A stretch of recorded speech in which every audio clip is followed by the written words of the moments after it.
Hello. Hmm, rinig kaya ako? Sana.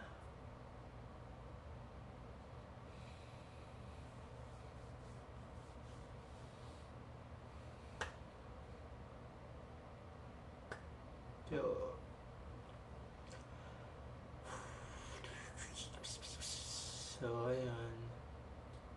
Welcome to my first vlog. I think. Hindi ko alam ba't ko ginagawa to, pero I guess I have to.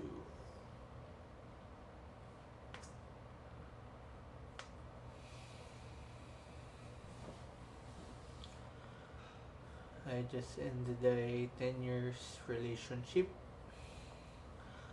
My girl, I really loved her. Kaso, I guess, may mga pagkukulang lang talaga ako. So, hindi ko nabigay yun. Baka nainip lang din siya.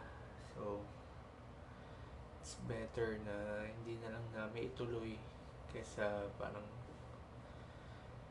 mahirapan lang kami parehas. So, ayun. Ako na lang yung nag-decide na umalis. Although, hindi nyo na maalam yung full na kwento namin. Pero sa 10 years na yun, marami nangyari.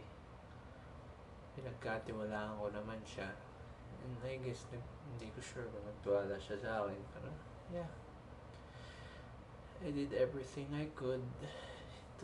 Kinuha ko tong condo na to para sa future namin. Pero I guess ganun talaga. May pag hindi para sa'yo, hindi talaga para sa'yo.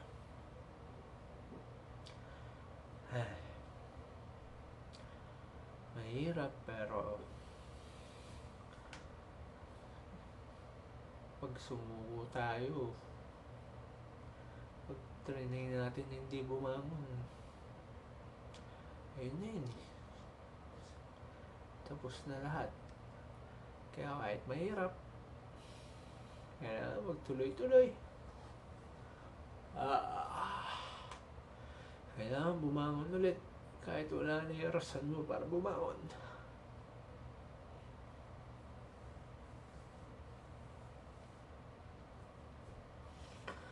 Fighting tayo. Fighting. Kung hindi para sa partner nyo, para sa pamilya nyo. Kung hindi rin, para sa sarili nyo. Kahit anong sakit yung maramdaman nyo, kailangan huwag kayo sumuko.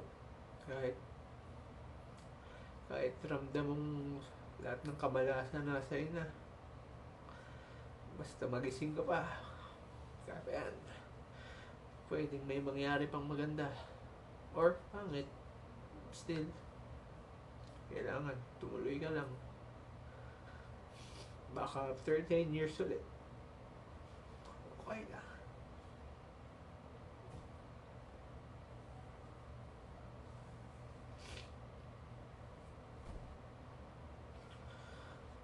Pero sige, okay lang.